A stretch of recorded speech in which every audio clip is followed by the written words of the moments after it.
Bien, apreciados hermanos, buenas tardes. Buenas tardes.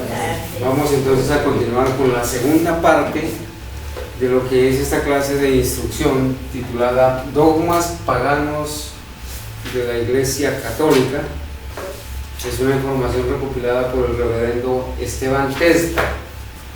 Una información que nos dice durante 1600 años la Iglesia Católica ha venido creando estos dogmas, y queremos decir a esta hora de que un dogma para la Iglesia Católica, para los líderes católicos, un dogma es una verdad, según ellos, es una verdad basada en las Escrituras y en las tradiciones. Y nosotros sabemos que ninguna de estas verdades que ellos dicen ser verdad tiene un fundamento bíblico, ¿sí? Entonces vamos a hacer un resumen, vamos a mencionar cuáles son las creencias que desde el año 310 se constituyeron en dogmas, en creencias obligatorias, infalibles de la Iglesia Católica. En el año 310 después de Cristo, se constituyó como dogma las oraciones por los muertos y a los muertos y la señal de la cruz. En el año 320 los cirios, encender cirios o velas para alumbrar las imágenes. En el año 375 la misa, se instituyó la misa como rito diario. En el año 431 la adoración a María, empezó a creerse en que María estaba viva, que María estaba en el cielo, y comenzó a adorarse. En el año 500 después de Cristo se instituyeron los trajes distintivos del clero, de los dirigentes eclesiásticos, las famosas sotanas. En el año 593 el purgatorio es una creencia, un invento, una teoría humana que surgió en el año 593. En el año 600 se instituyó la celebración de la misa en latín y las oraciones a María. Fue en el año 610 cuando el obispo de Roma empezó a tomar el título de Papa. Hermanos y amigos, antes del año 610 no existía el título de Papa para los sacerdotes, para los obispos de Roma. Este título lo ostentaban los emperadores, ¿sí? Y luego, cuando los emperadores renunciaron al título de Papa, lo tomaron los obispos de Roma. Y el primer papa, según la historia, fue Bonifacio III. Fue el primer obispo en tomar ese título. Ya en el año 709 se instituye el dogma de besar los pies al papa. En el año 788 la adoración de la cruz, de las imágenes y reliquias. En el año 850 se instituye el agua bendita, ¿sí? Que hasta ahora la gente lleva su agua a las misas o a las catedrales para que el sacerdote las bendiga, la bendiga el agua. Realmente no tiene razón de ser. En el año 890 se empezó a venerar a San José, algo que hasta ahora permanece. En esta época de diciembre, en las novenas, se le reza la oración a San José, que es una oración a los muertos, porque San José está muerto, al igual que María está muerta. La Biblia no da evidencias de que San José o María haya resucitado, y menos que estén en el cielo, ¿sí? Y para completar el primer milenio, en el año 995 después de Cristo, se empieza a canonizar a los santos difuntos. Y esto fue cuando estaba de Papa Juan XV, ¿sí? Entonces vemos a lo largo de todos estos años cómo la Iglesia romana ha empezado a establecer algunas creencias que no tienen fundamento bíblico y que se han instituido como creencias obligatorias para todo aquel que es bautizado y confirmado en la Iglesia Católica. Lamentablemente, las personas, el católico común, no lee, no estudia las Sagradas Escrituras, ¿cierto? Y como no estudia las Sagradas Escrituras, no se puede dar cuenta de que en realidad la Biblia no apoya ninguno de estos dogmas. Vamos a hacer el listado que en el segundo milenio se vuelve muy interesante. Por ejemplo, en el año 1079, ¿sí? En el año 1079 se establece el famoso celibato.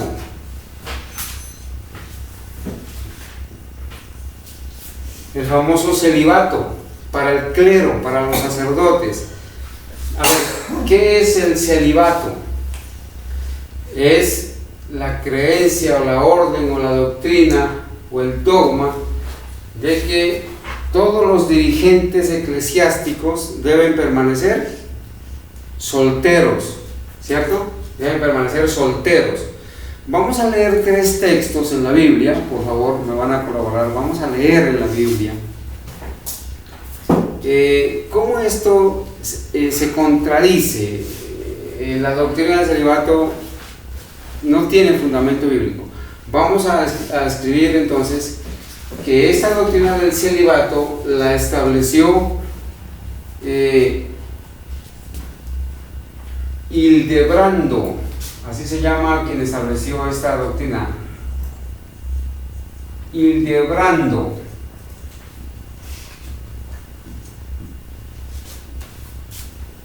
O el título como papa, Bonifacio VI. Bonifacio VII. Bonifacio VII. Vamos a leer Primera de Timoteo, vamos a leer en las Sagradas Escrituras,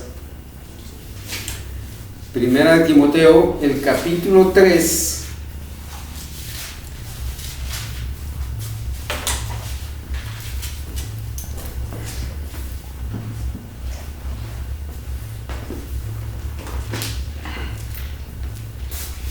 Primera de Timoteo,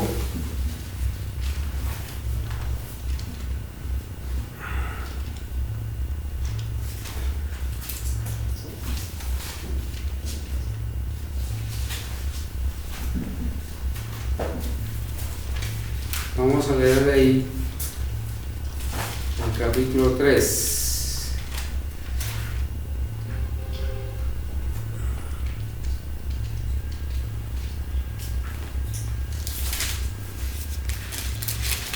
Y miren ustedes cómo la palabra de Dios contradice esta doctrina del celibato, este dogma. Primera de Timoteo capítulo 3 versículos 2 al 5, hablando acerca de los obispos de la iglesia, dice: pero es necesario que el obispo sea irreprensible, marido de una sola mujer. Si la Biblia enseña que el obispo o la persona que practica el obispado en la iglesia sea marido de una sola mujer, quiere decir que tiene que ser casado, ¿no es cierto? Sobrio, prudente, decoroso, hospedador, apto para enseñar, no dado al vino, no pendenciero, no codicioso de ganancias deshonestas, sino amable, apacible, no avaro. Y dice el versículo 4, que gobierne bien su casa, que tenga a sus hijos en sujeción con toda honestidad. Hermanos, si el obispo, si el dirigente eclesiástico tiene que ser marido de una sola mujer, quiere decir que debe ser casado. Y si dice que gobierne bien su casa y que tenga sus hijos en su gestión, quiere decir que el obispo en la Biblia debe tener o puede tener hijos, ¿cierto? Porque el matrimonio lo estableció el Señor como una institución del Edén. Vamos a leer, por ejemplo, el versículo 12 de 1 Timoteo 3 también, 1 Timoteo 3. Miren lo que dice las Sagradas Escrituras acerca de los diáconos, los que sirven en la iglesia. Los diáconos sean, ¿qué cosa? Maridos de una sola mujer y que gobiernen bien sus hijos y sus casas. Tenemos que resaltar esta parte aquí y decir que la Iglesia romana contradice las Escrituras al establecer como dogma el celibato, y que el diablo ha traído un engaño fatal. Los resultados del celibato se han reflejado a lo largo de la historia en homosexualidad, en violaciones, ¿sí? La historia está llena de violaciones de los sacerdotes, del homosexualismo, ¿sí? Los escándalos de la pedofilia, desde muchos años atrás, justamente desde el año 1079, cuando se estableció el celibato. Horrendos han sido los resultados de este dogma, de esta creencia que no tiene fundamento bíblico, que no tiene apoyo bíblico, ¿cierto? Ahora, si leemos Mateo capítulo 8, vamos a ir en las Sagradas Escrituras al libro de Mateo, capítulo 8, nos vamos a dar cuenta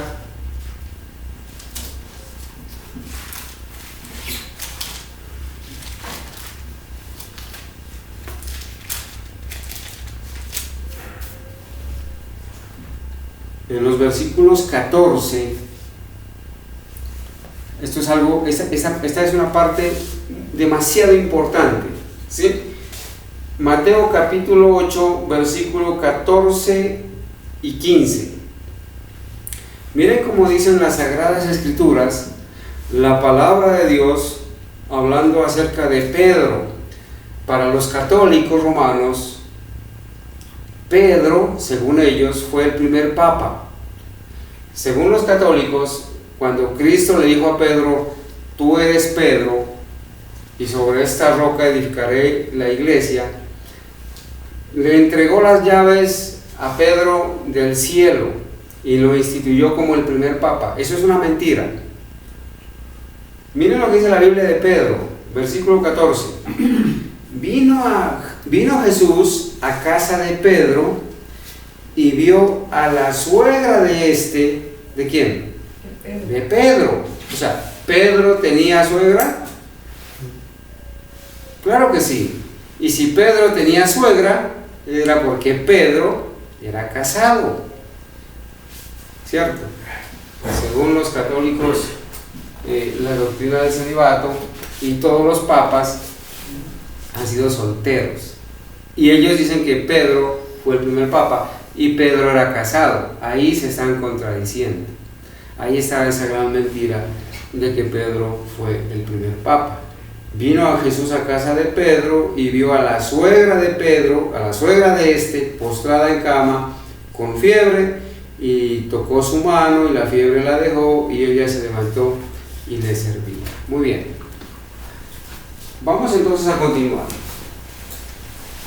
Ya para el año 1090,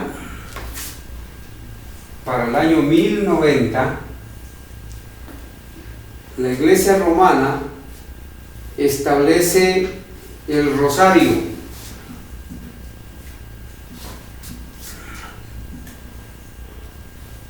el rosario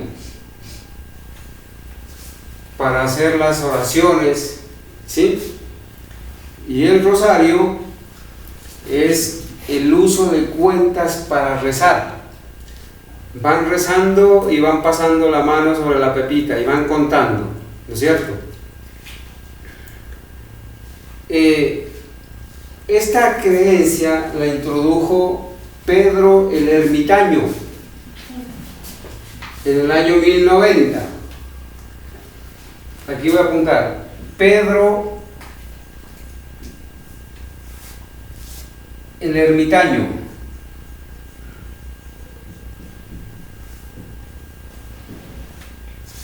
Pedro el Ermitaño. Y, hermanos, esta creencia es copiada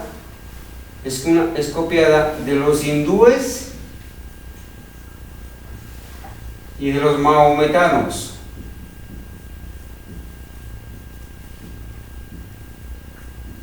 Muchos católicos sinceros que aman a Dios no saben que al contar las oraciones es una copia de unas creencias de los hinduistas y los mahometanos. El Señor Jesucristo dijo, refiriéndose a los fariseos, les dijo: hipócritas, ustedes creen que por sus palabrerías piensan ser oídos, y en vano me honran, enseñando como doctrinas mandamientos humanos. Ya para el año 1184 se establece la Inquisición, la famosa Santa Inquisición. La Inquisición contra los herejes. Apunten este dato. Se instituyó en el año 1184 en el Concilio de Verona.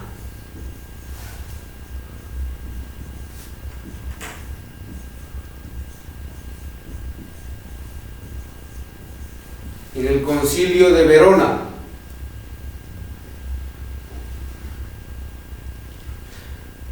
¿Y qué es la Santa Inquisición? No es otra cosa que el uso de la fuerza para obligar a la gente a creer. Y esto es contrario a las Escrituras, porque el Señor Jesucristo nunca obligó ni persiguió a los que los rechazaron. Antes los trataba con bondad y con misericordia. Pero la Santa Inquisición se estableció para perseguir a los llamados o mal llamados herejes, y los herejes eran los verdaderos cristianos que tenían las Escrituras como único fundamento de fe, ¿cierto?, y doctrina, y que tenían a Jesucristo como su único Salvador. Entonces fueron llamados herejes, y como no obedecían a la voz de los papas y de los prelados y a los escritos y tradiciones humanos, entonces eran llevados al calabozo, eran llevados a la hoguera, eran quemados vivos, y muchos de ellos torturados, descuartizados, fueron quemadas sus propiedades, ¿cierto? Y de esto sí corrieron ríos de sangre.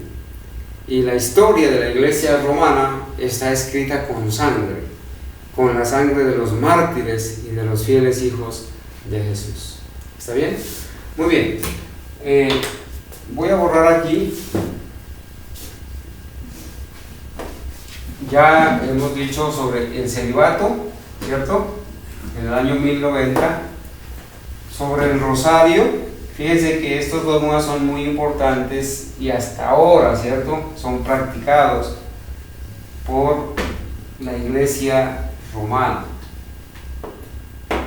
Vamos a pasar entonces al año 1215. En En el año 1215 se establece la venta de indulgencias.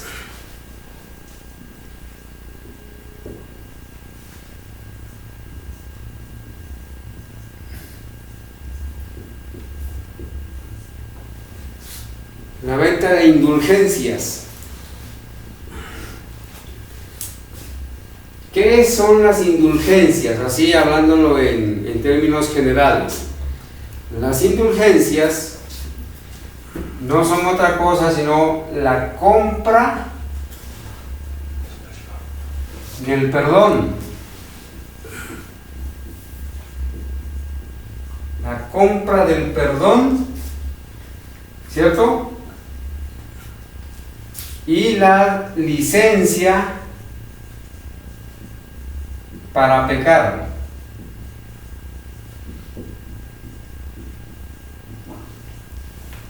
¿Qué es esto de la compra del perdón? Si usted dona dinero o fincas o tierra o casas a la iglesia, sus pecados pasados, presentes y futuros pueden ser perdonados.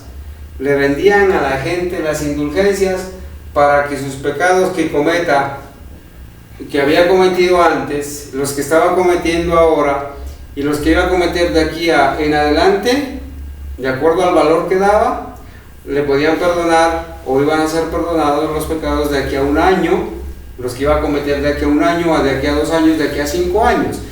En otras palabras, las indulgencias son, ¿qué cosa? Una licencia para pecar. ¿Sí? Y esto es un engaño fatal a la iglesia romana y a muchas iglesias cristianas.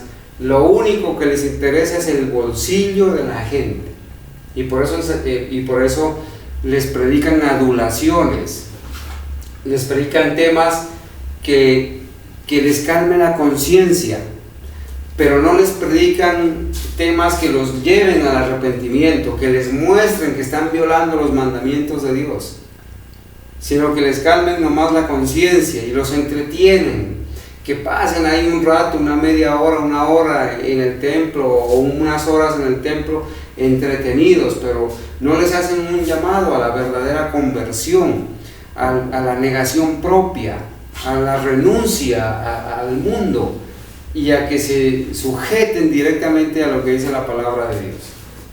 Licencia para pecar.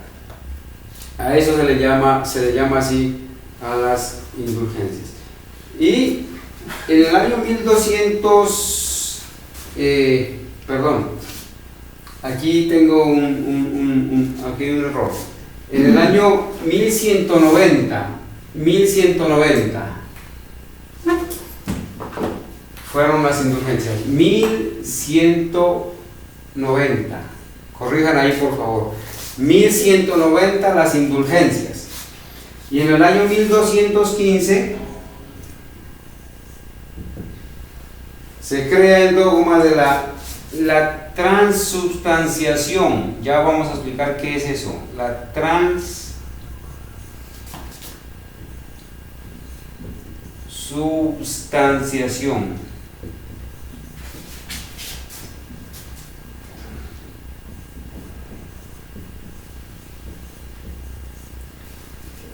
¿Qué es la transubstanciación? El dogma de la transubstanciación. Este dogma lo decretó el Papa Inocencio III.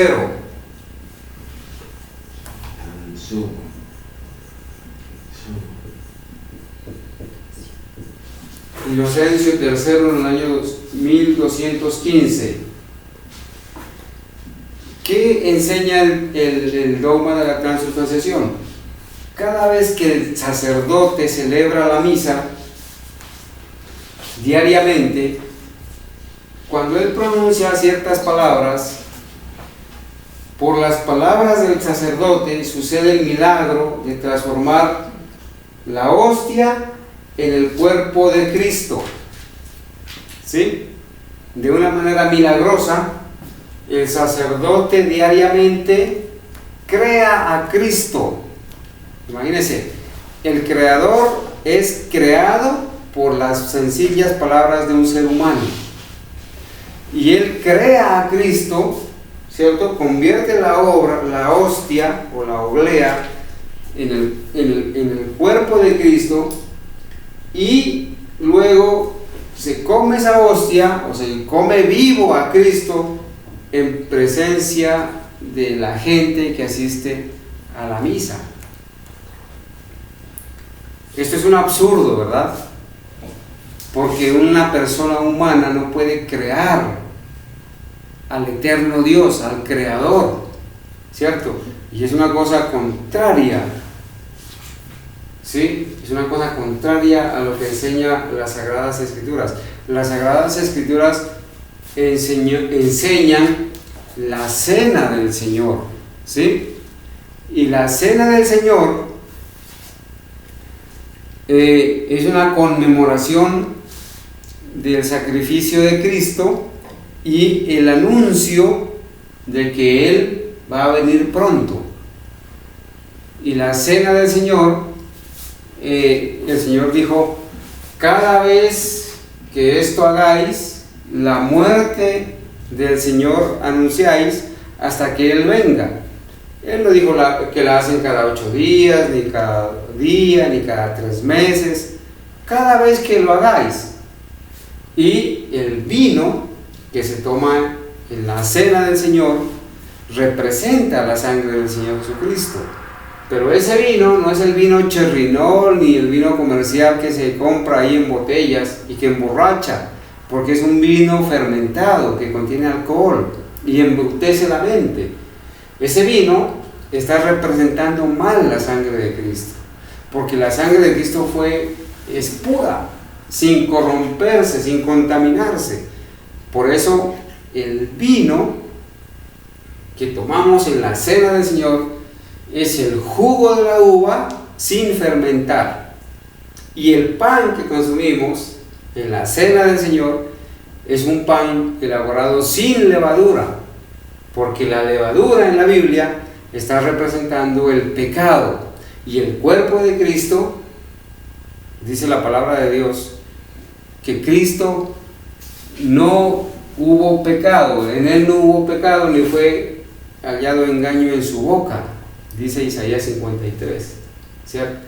Que fue tentado en todo, dice Hebreos, tentado en todo según nuestra semejanza, pero sin pecado. ¿Está bien? Ese tema, ese dogma de la transubstanciación es un desafío al poder creador de Dios, de Cristo, porque allí está el creador siendo creado por un simple mortal pecador, como lo es el sacerdote. ¿Está bien? Muy bien. Aquí viene algo interesante también. 1190, entonces, las indulgencias. Hagamos una aclaración aquí con el tema de las indulgencias. Con este tema de las indulgencias, prácticamente fue esta la razón de la Reforma Protestante, ¿sí? En esa época prácticamente se empezó a protestar directamente contra este engaño, contra este comercio del perdón, y fue el inicio de la Reforma Protestante, o lo que dio inicio a la Reforma Protestante del siglo XVI. Muy bien. Hasta aquí entonces hemos analizado en el segundo milenio lo que prácticamente en 200 años, desde el año 1000 al año 1215, se crearon este tipo de dogmas que son importantes, ¿no? Pesan dentro de la iglesia, ¿sí? También en el año 1215 se crea el confesar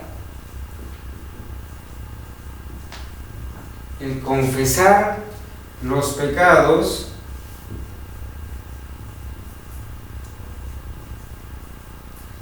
al sacerdote.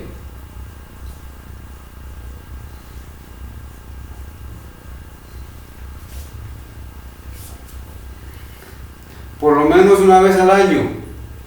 Y también lo estableció el Papa de la época, Inocencio III.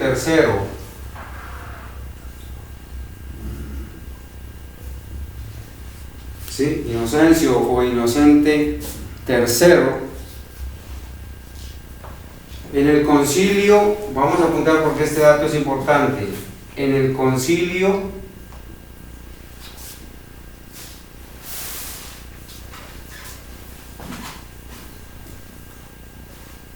Lateranense,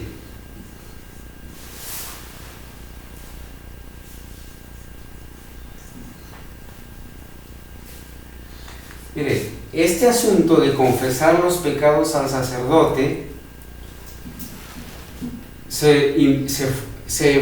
fue inventado, fue creado en el año 1215. ¿Qué quiere decir esto? Lo que ya lo hemos dicho antes, que antes de este año no había confesión al sacerdote. Entonces, ¿cómo se confesaban los pecados antes de este año? O mejor, ¿cómo se confesaba el pecado en el tiempo del Antiguo Testamento y en el tiempo de Jesús y de María y de los apóstoles? ¿Cómo se confesaba? Pues como dice las Sagradas Escrituras, ¿cierto? Sí, se lo confesaba directamente a Dios. ¿Sí? Vamos a, por ejemplo, cuando nosotros leemos el Salmo 51, vamos a leer el Salmo 51. Me voy a detener un poco aquí porque esto es muy importante. El católico común cree que sus pecados son perdonados y que debe ir al sacerdote. Algunos lo hacen cada 8 días, cada mes, pero es sagrado, por ejemplo, que en Semana Santa el católico común va y se confiesa, ¿no? Entonces, vamos a detenernos aquí porque esto es un engaño fatal. Se rebaja la dignidad humana cuando una persona va y le abre su corazón y le confiesa los pecados a otro pecador, cuando la Biblia dice que debemos confesar nuestros pecados directamente a Dios. Los pecados que hemos cometido contra Dios hay que arreglarlos con Dios. Si yo ofendo al prójimo, yo debo pedirle perdón al prójimo por las ofensas, pero los pecados contra Dios, un ser humano a mí no me los puede perdonar. Yo tengo que confesárselos directamente a Dios. Leamos, por ejemplo, el Salmo 51. El Salmo 51 es un ejemplo de arrepentimiento, de confesión y de perdón. ¿Sí? David, después de haber cometido adulterio y homicidio, asesinato premeditado, planeado, el Espíritu de Dios obró sobre él y él se arrepintió. ¿Y él qué hizo? ¿Qué dijo? Mire, ¿cuál es la oración de David? Salmo 51 de las Sagradas Escrituras, de la palabra de Dios. Ten piedad de mí, oh Dios, conforme a tu misericordia, conforme a la multitud de tus piedades, borra mis rebeliones. ¿A quién le está pidiendo perdón ahí David? A Dios. Pero el sacerdote en la tierra, cuando el pecador va y le confiesa sus pecados, ¿qué le dice? Yo te absuelvo de tus pecados en el nombre del Padre, del Hijo y del Espíritu Santo, y le pone ahí unas penitencias. Yo te absuelvo. ¿Cierto? Como si él tuviera poder para perdonar pecados. Acuérdense que en la Biblia eso es una blasfemia, que un ser humano se arrogue o se atribuya el poder de perdonar pecados. Inclusive a Jesucristo lo iban a apedrear por haberle dicho al paralítico: tus pecados te son perdonados, ¿cierto? Pero Jesús tenía el poder y la autoridad porque Él es Dios, pero lo iban a apedrear. por la blasfemia, le decían a él de que siendo humano, diga que podía perdonar los pecados. Entonces, los sacerdotes y los papas y todos aquellos que creen que siendo humanos pueden perdonar los pecados, están cometiendo blasfemia, el pecado de blasfemia contra Dios. Versículo 2: porque yo reconozco mis rebeliones y mi pecado está siempre delante de mí. Eso decía David, él reconocía que era pecador. Contra ti solo he pecado y hecho lo malo delante de tus ojos, para que seas reconocido justo en tu palabra y tenido por puro en tu juicio. Ahora, noten lo que dice David. He aquí, en maldad he sido formado y en pecado me concibió mi madre. David no está diciendo que cuando su papá y su mamá se juntaron en una relación para tener un hijo, estaban pecando. Eso no es, porque el matrimonio es bíblico. Lo que David está diciendo ahí es que desde las entrañas, desde que fue formado, era pecador.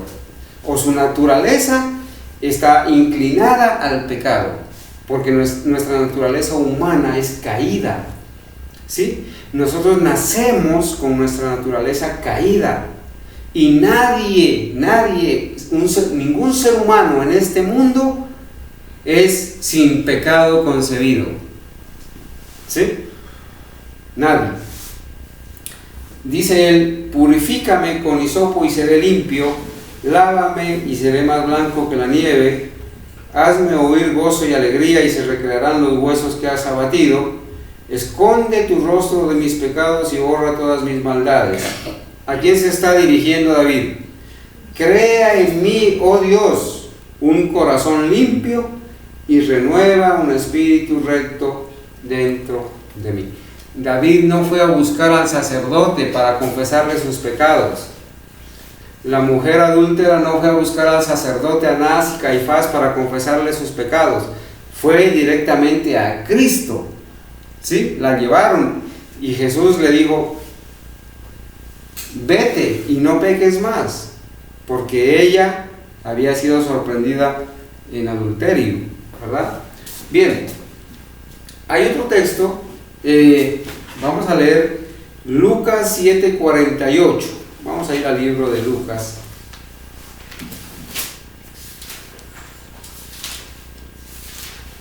Si nos hace falta una Biblia.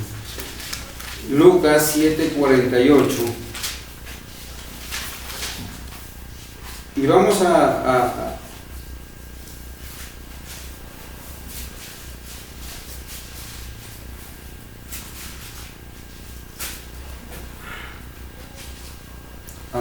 hablándole a María Magdalena,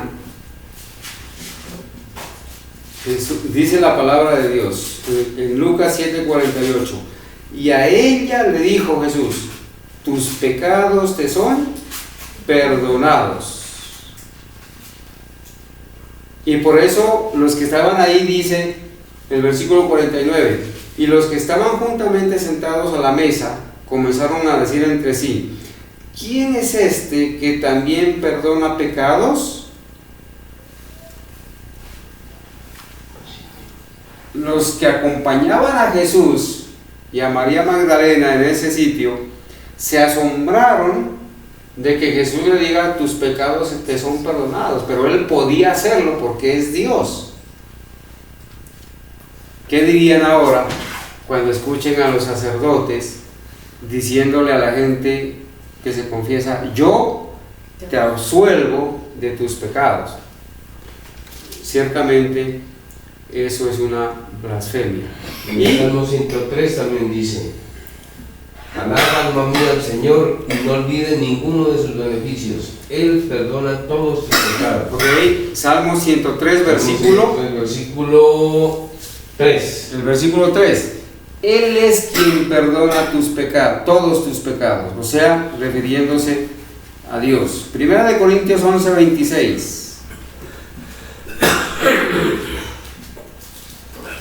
Primera de Corintios 11:26.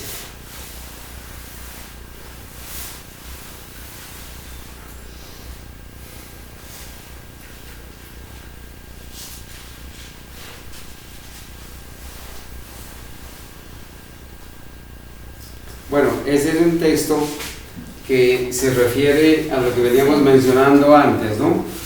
Dice: todas las veces que comiereis este pan y bebiereis esta copa, la muerte del Señor anunciáis hasta que Él venga, ¿no?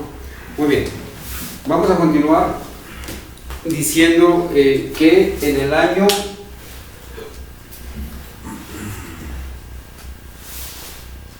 1229,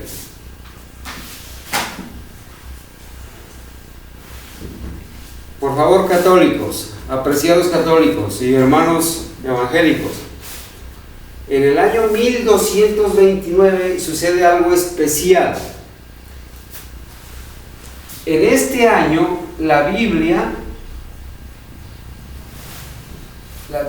fue prohibida, y es un dogma de la Iglesia Católica, la prohibición de la Biblia.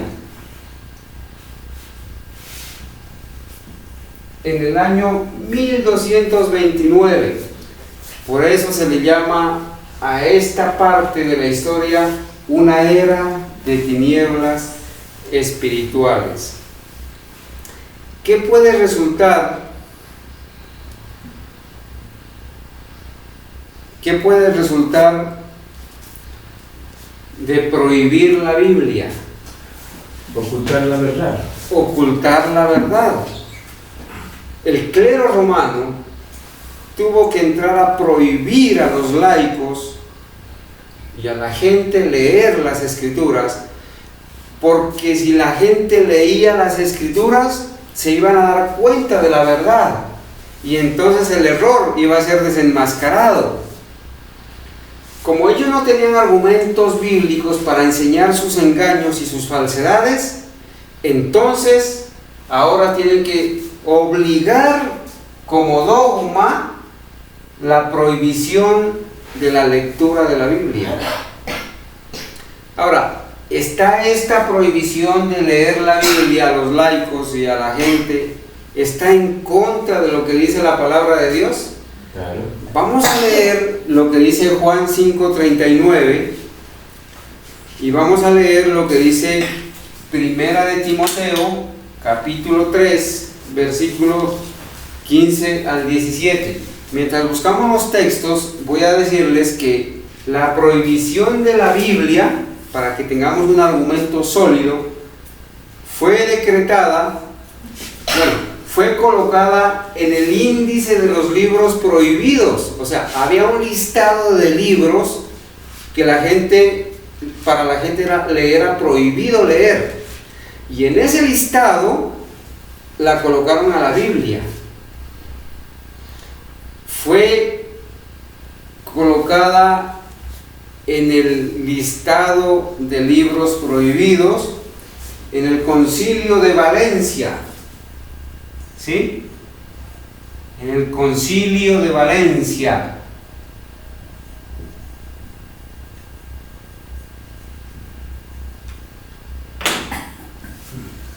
Ahora, esto contradice las Escrituras, porque las Escrituras, si nosotros vamos a leer la palabra de Dios en el capítulo 5 y el versículo 39 de la palabra de Dios, vamos a encontrar lo siguiente, apreciados amigos y hermanos. El mismo Señor Jesucristo ordenó, recomendó, sugirió e impulsó la lectura de la Biblia. La palabra de Dios dice en el versículo 39 de Juan 5: escudriñad las Escrituras, porque a vosotros os parece que en ellas tenéis la vida eterna, y ellas son las que dan testimonio de mí. Dos cositas ahí importantes. Jesucristo ordena, aconseja leer las Escrituras, y Él dice que las Escrituras son las que dan testimonio de Él, enseñan la verdad, ¿no es cierto? escudriñar las Escrituras significa buscarlas, estudiarlas diligentemente, investigarlas un poquito aquí, un poquito allá, comparar texto con texto, desde el Génesis hasta el Apocalipsis. Ahora, hay cristianos que dicen ser cristianos y solamente utilizan el Nuevo Testamento, porque aseguran que ahora estamos en un nuevo pacto y que el Antiguo Testamento fue clavado en la cruz, fue abolido.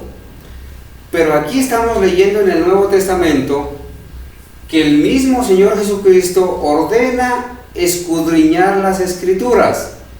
Ahora, ¿cuáles eran las Escrituras que el Señor Jesucristo ordenó escudriñar en la época?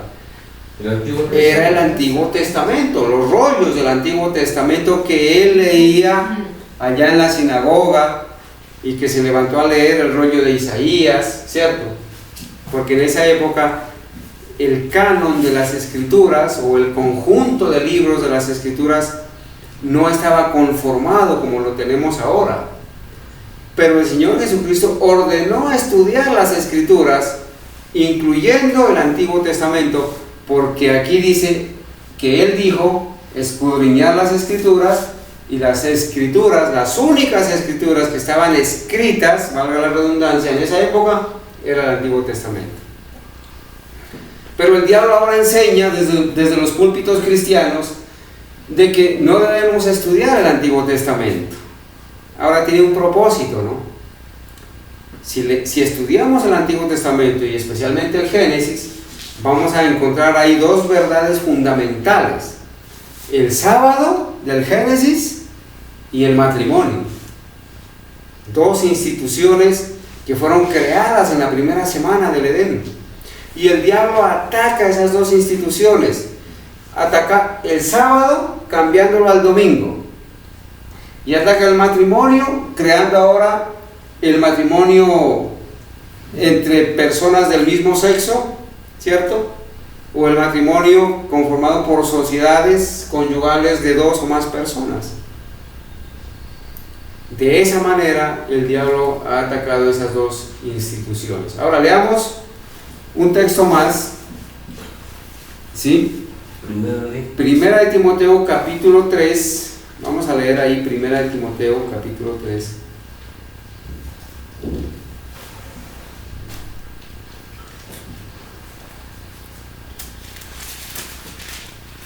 Para corroborar lo que estamos diciendo, ¿no? Primera de Timoteo capítulo 3, y vamos a leer los versículos 15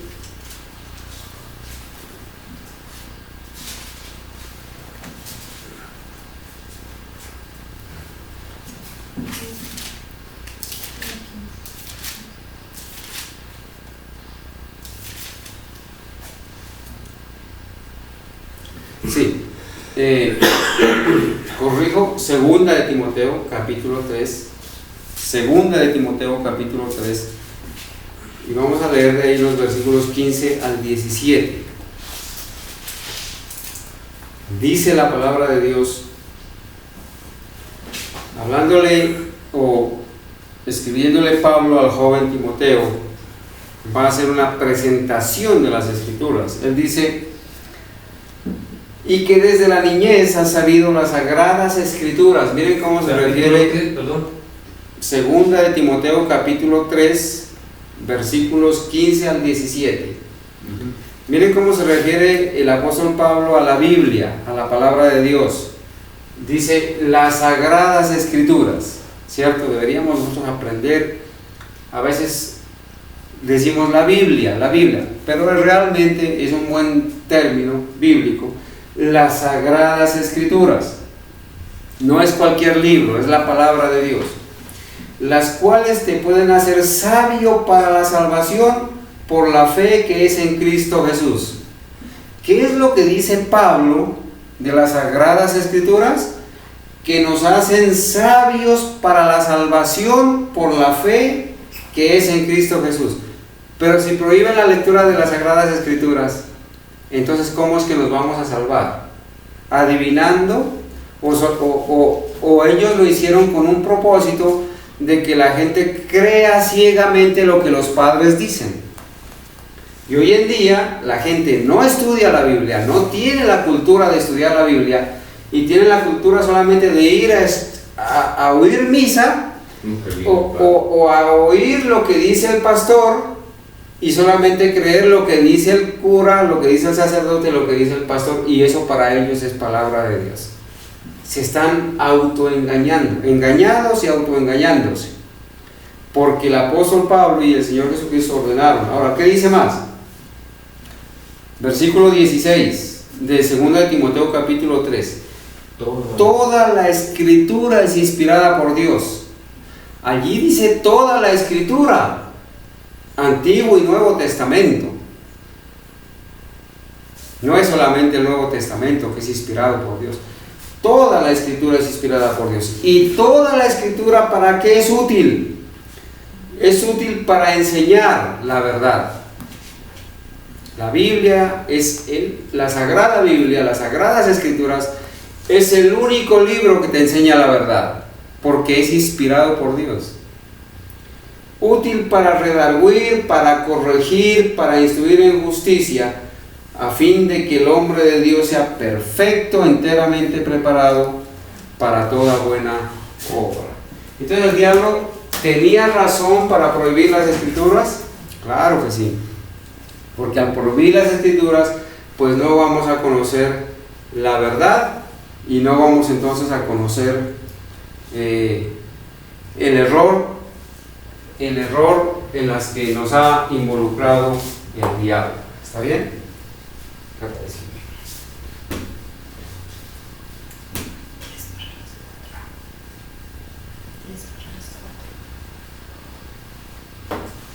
Muy bien.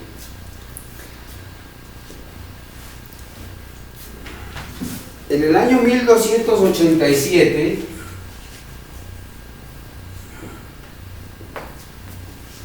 se crea o se inventa el escapulario.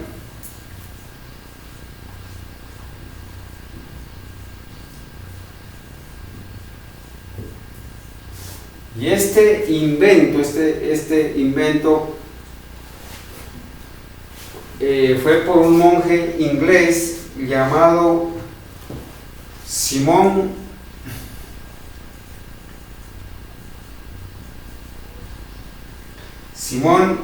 Stock, en el año 1287.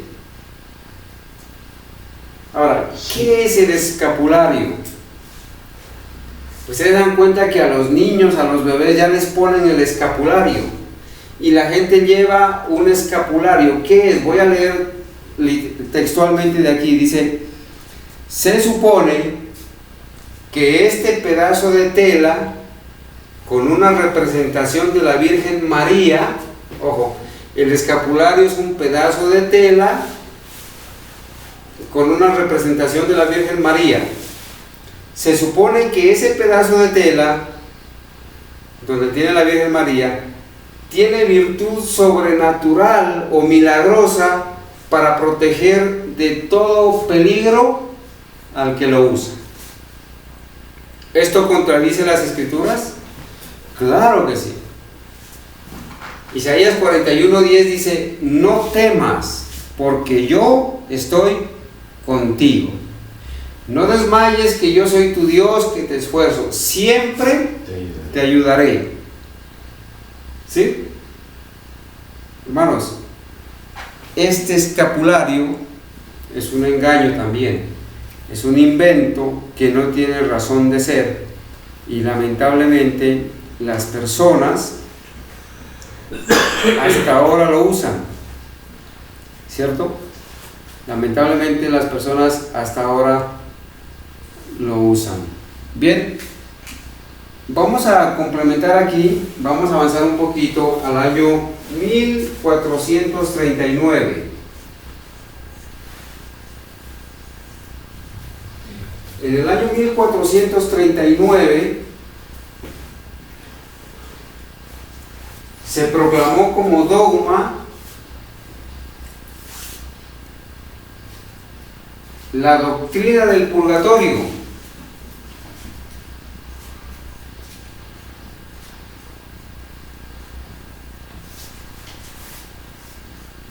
La doctrina del purgatorio.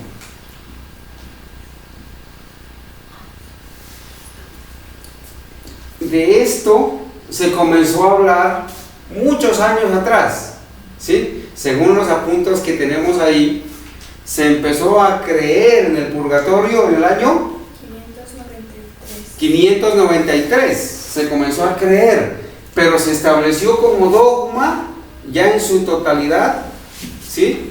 En el año 1439.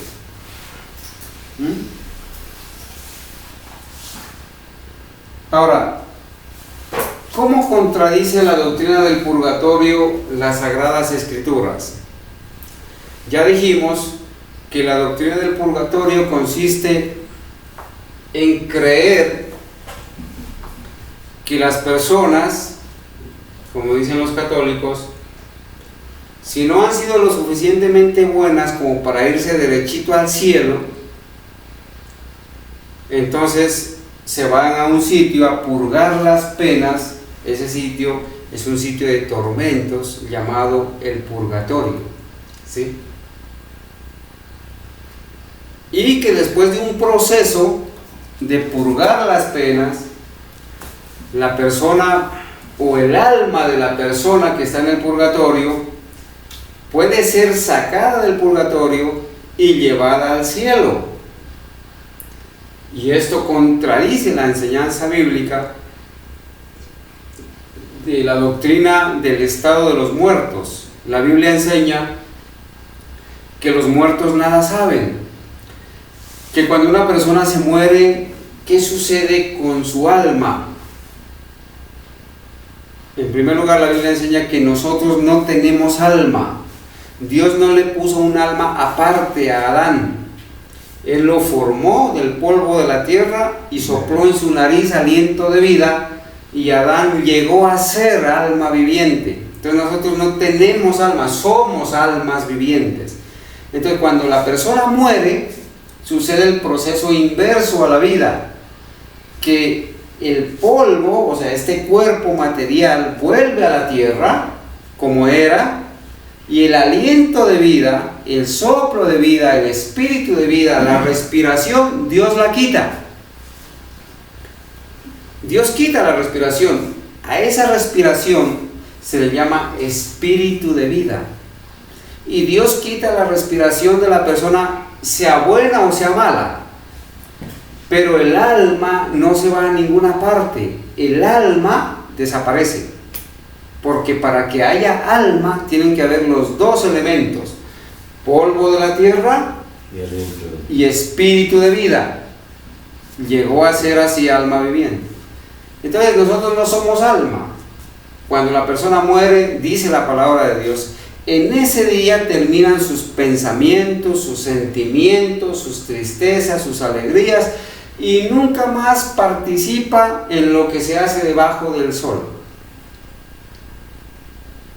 Hasta que Cristo venga. Cuando Cristo venga, Él va a resucitar a los justos, los va a resucitar transformados y los va a llevar al cielo. Y a los impíos los va a resucitar, según la Biblia, Apocalipsis 20, 1000 años después, para una destrucción total. ¿Cierto? Entonces no es verdad que los muertos se van a un sitio llamado el purgatorio. Esta doctrina se creó para atemorizar y aterrorizar a la gente, para que crean en ellos y los sigan y les llenen sus arcas con los dineros para la venta de indulgencias. Las misas, pagar misas por los muertos. Exactamente. Las misas son pagadas. Entonces ahora se muere una persona y hay que tener dinero, porque hay que pagar la misa. Si se bautiza un niño, hay que pagar dinero. ¿Cuándo vimos a Jesucristo o a los discípulos cobrando por bautizar? Entonces hay que pagar por bautizar, hay que pagar por hacer la primera comunión, hay que pagar por casar, hay que pagar por perdonar, hay que pagar Todo es dinero. dinero. Todo es dinero, ¿no es cierto? Muy bien. Vamos a entrar a una parte que tiene que ver con la doctrina en el año 1439 también. Mire, en el año 1439 también se crea la doctrina de los 7 sacramentos.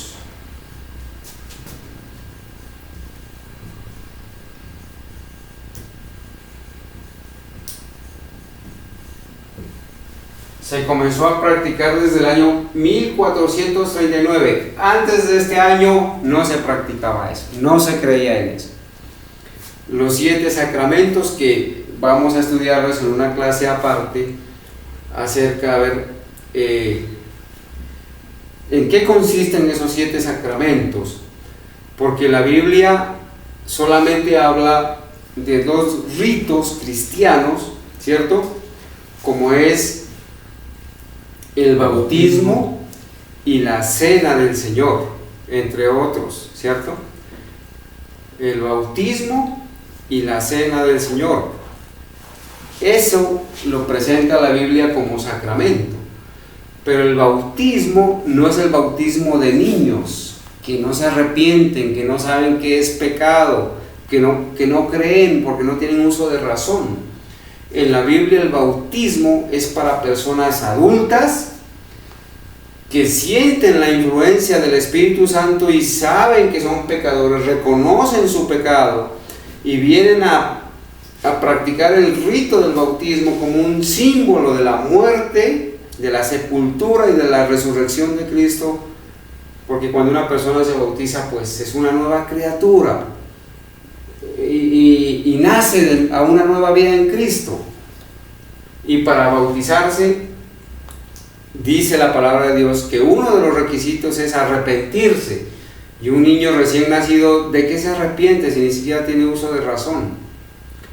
Es más, la Biblia enseña que el Señor Jesucristo se bautizó cuando tenía como 30 años, cuando inició su ministerio, y fue bautizado en un río por inmersión, porque donde hay muchas aguas, la persona tiene que ser sepultada, sumergida, ¿sí?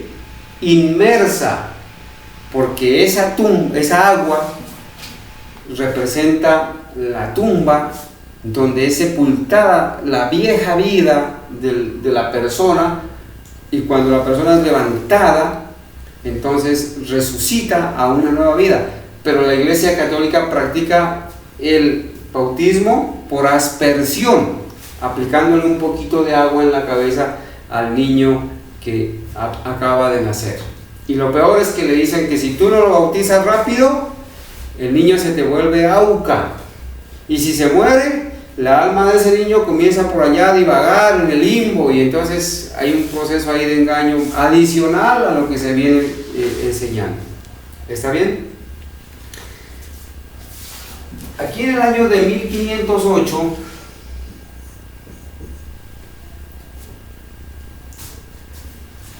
se instituye el Ave María. ¿Qué es el Ave María? Una oración a María. Ok, es una oración a María que... ¿De cuántas partes está constituida el Ave María? 2. De 2 partes, ¿no es cierto? Ellos empiezan a rezarle a María que está muerta, o sea, a rezarle a un difunto, porque la Biblia no da evidencias de que María haya resucitado y menos que haya subido al cielo. Y entonces, ¿cómo dicen? Dios te salve María. Y entonces le dicen así: Dios te salve María. Bueno, si le dicen... Ahí está reconociendo pues que Dios es el Salvador, no María. Si le dicen Dios te salve María, entonces María necesita un Salvador. Y ella lo reconoció. Ella reconoció su bajeza. Y en Lucas capítulo 2 está la oración de María, donde dice: mi alma se regocija en Dios mi Salvador.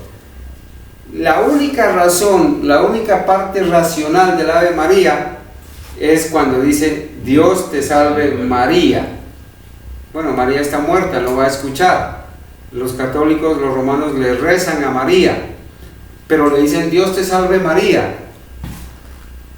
Allí por lo menos deberían pensar lo que están diciendo, que María necesita un Salvador. Y si María necesita un Salvador, ella no puede salvar. Si María está muerta, ella no va a interceder. La Biblia presenta la palabra de Dios, las Sagradas Escrituras presentan a Jesucristo como el único camino al Padre. Nadie viene al Padre sino por mí, dijo el Señor Jesucristo. Y en ningún otro hay salvación. Y dice, hay un solo Dios y un solo mediador entre Dios y los hombres, Jesucristo. Ok, bien, vamos a ir terminando. Mire, vamos en el año 1508, hemos avanzado prácticamente 500 años, y en estos 500 años pues han surgido dogmas que son bastante relevantes, ¿no es cierto? Sí, son bastante relevantes.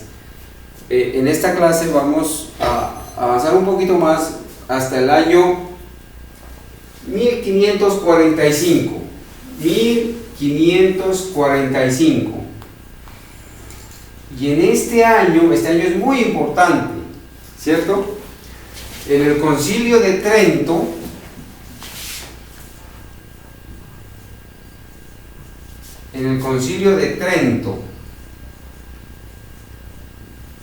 en el año 1545,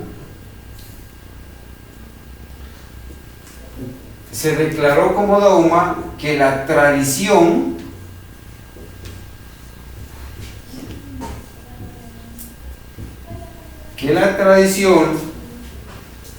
tiene la misma autoridad de la Biblia.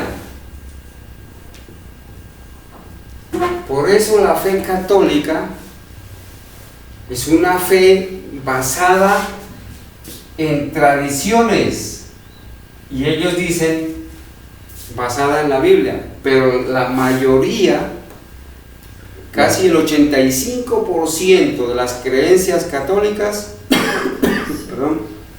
están basadas en las tradiciones de los hombres. Y el Señor Jesucristo dijo en Mateo capítulo 15, versículo 4, que lo vamos a volver a leer.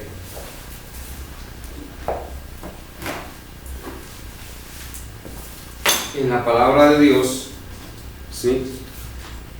Mateo capítulo 15,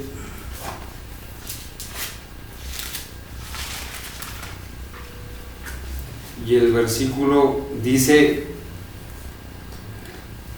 el versículo 3, Mateo 15, 3, respondiendo él les dijo: ¿por qué también vosotros quebrantáis el mandamiento de Dios por vuestra tradición?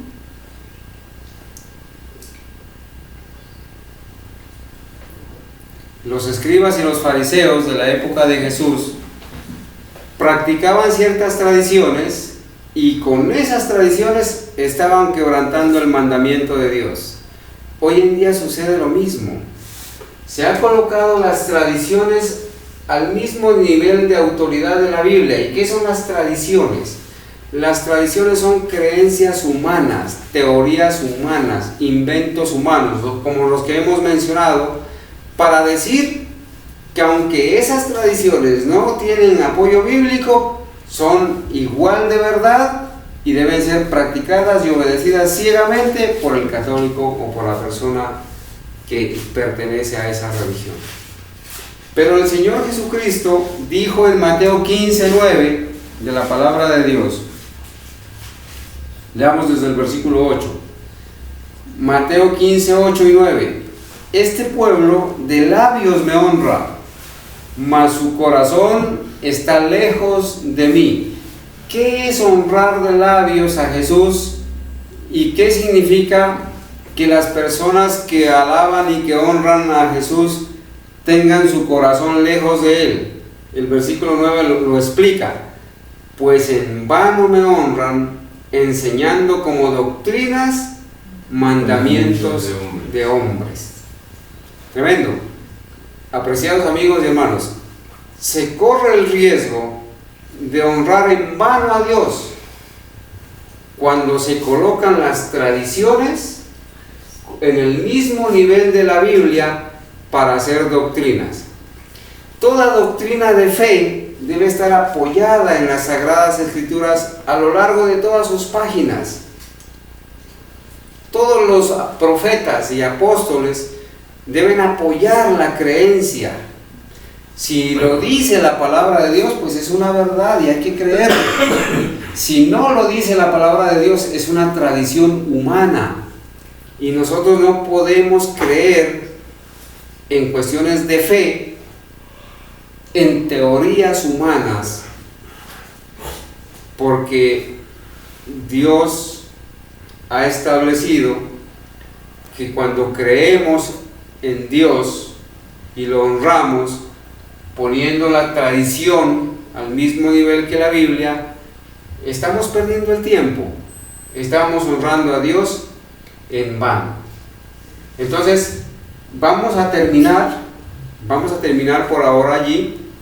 Hemos avanzado hasta el año 1545, todavía nos faltan 500 años más de historia, llena de engaños, llena de teorías humanas y llena de sofismas para hacer de la fe de la gente algo que no tiene base bíblica. Entonces, que Dios nos ayude, que Dios nos bendiga. Nos vemos en una próxima clase.